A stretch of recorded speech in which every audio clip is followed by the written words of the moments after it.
بسم اللہ الرحمن الرحیم۔ السلام علیکم دوستو، راہ حق پر چلتے ہوئے ملنے والا ہر دنیاوی درد اور تکلیف جتنے بھی خوفناک ہوں لیکن آخرت کے عذاب کے سامنے کچھ بھی نہیں ہوتے۔ اگر کبھی حق کی خاطر تکلیف برداشت کرنا پڑے تو ہمیں وہ موقع کبھی نہیں گنوانا چاہیے، کیونکہ اس تکلیف کا اللہ کے ہاں بڑا اجر ہے۔ اسی بات کو سمجھنے کے لیے آج ہم فرعون کی بیٹی مشاطہ کی ملازمہ اس کا ایک قصہ دیکھتے ہیں۔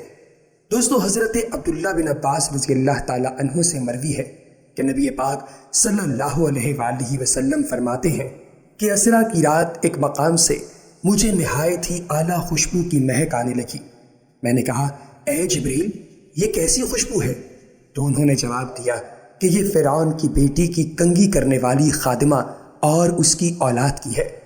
اس کی شان پوچھی گئی تو عرض کیا کہ یہ خاتمہ ایمان لے آئی تھی، لیکن حالات کی سختی اور اپنی حیثیت کی وجہ سے چپ رہی اور ایمان لانا چھپائے رکھا۔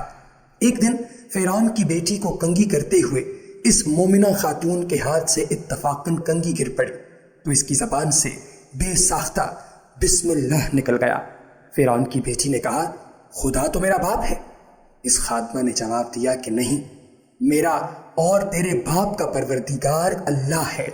فرعون کی بیٹی نے کہا کہ میں اس کی خبر اپنے باپ کو دے دوں گی۔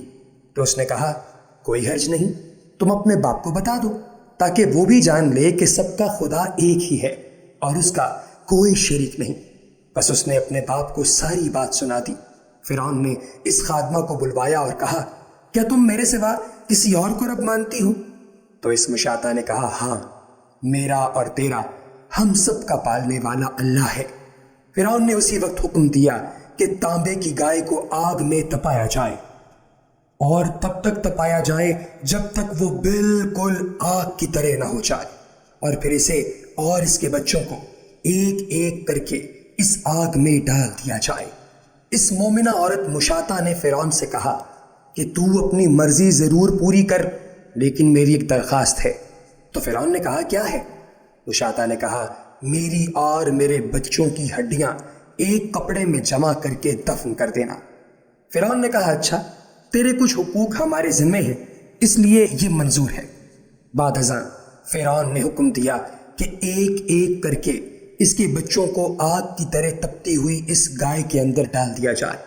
پہلے انہوں نے ماں کے سامنے اس کی بڑی بیٹی کو آگ میں جو گرم تانبے کی کائی تھی اس کے اندر پھینک دیا، پھر اس کی چھوٹی بیٹی کو پھینک دیا۔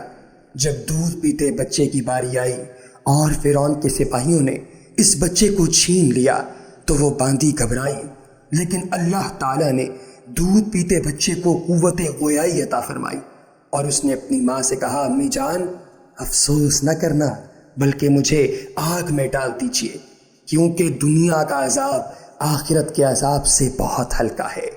تب ماں نے بچے کو آگ میں ڈلوا دیا اور آخر میں فرعون کے سپاہیوں نے مشاطہ کو بھی تانبے کی اس گائے کے اندر جھونک دیا۔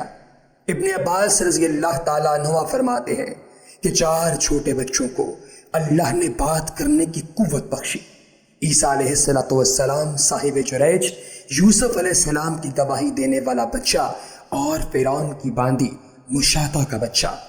دوستو، اللہ تعالیٰ سے یہ دعا کرنی چاہیے کہ خدائے بزرگ و برتر ہمیں اس عورت جیسا ایمان عطا فرمائے۔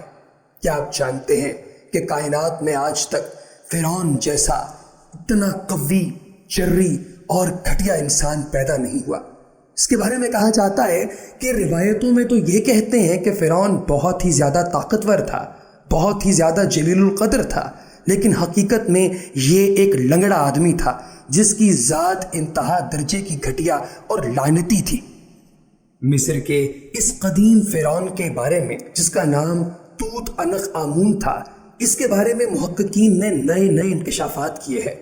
نئی تحقیق کے مطابق اس کے والدین سگے بہن بھائی تھے، جس کی وجہ سے وہ موروثی امراض کا شکار ہو کر نوجوانی ہی میں موت کے منہ میں چلا گیا تھا۔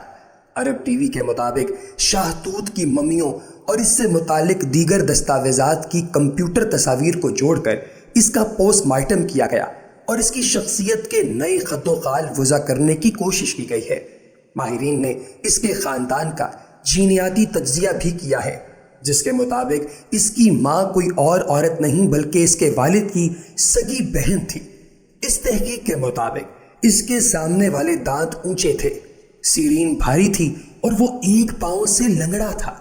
برطانوی نشریاتی ادارے BBC نے اس فرعون کی زندگی کے بارے میں ایک ڈاکومنٹری تیار کی ہے جو کہ یہ بتاتی ہے کہ فرعون نے شاید وہ شاندار زندگی نہیں گزاری ہوگی جو کہ ہمیں تاریخی قصے کہانیوں اور اس کے علاوہ وہ تمام لوگوں سے پتہ چلتی ہے جو کہ اس دور کے بارے میں اپنے پاس سے کہانیاں گڑھتے ہیں۔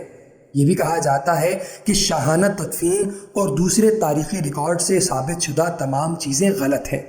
اس کے بارے میں مشہور ہے کہ وہ گھڑ دوڑ کا شائق تھا، لیکن محققین کا خیال ہے کہ ایک پاؤں سے لنگڑا ہونے کی وجہ سے اس کے لیے ایسی کسی دوڑ میں حصہ لینا تقریباً ناممکن لگتا ہے۔ کمپیوٹر پر سکین کی گئی 2000 سے زائد تصاویر کو جوڑ کر یہ ورچوئل پوسٹ مارٹم کیا گیا ہے۔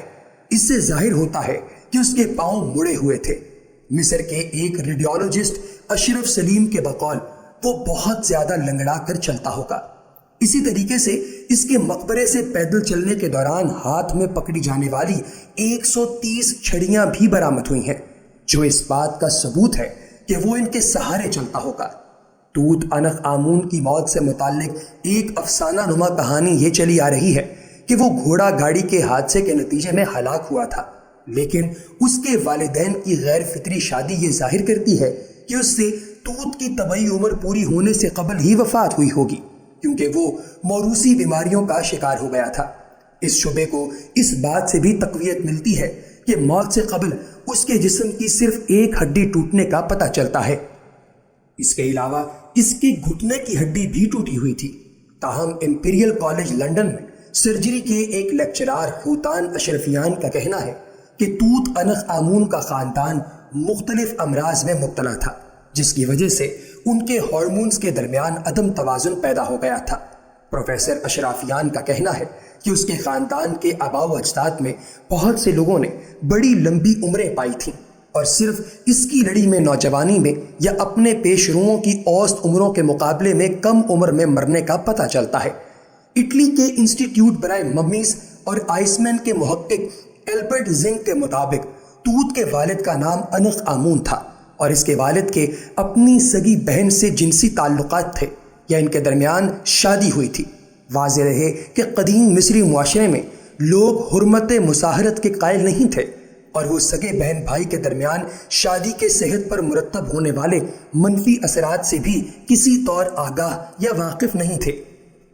تو پیارے دوستو، آج کی اس ویڈیو سے یقینی طور پہ آپ نے بہت کچھ سیکھا اور سمجھا ہوگا۔ اسی طرح سے ہم اور بھی ویڈیوز آپ کی خدمت میں لے کر حاضر ہوتے رہیں گے۔ اگلی ویڈیو تک ہمیں دیجیے اجازت، اپنا بہت سا خیال رکھیے گا۔ اللہ حافظ۔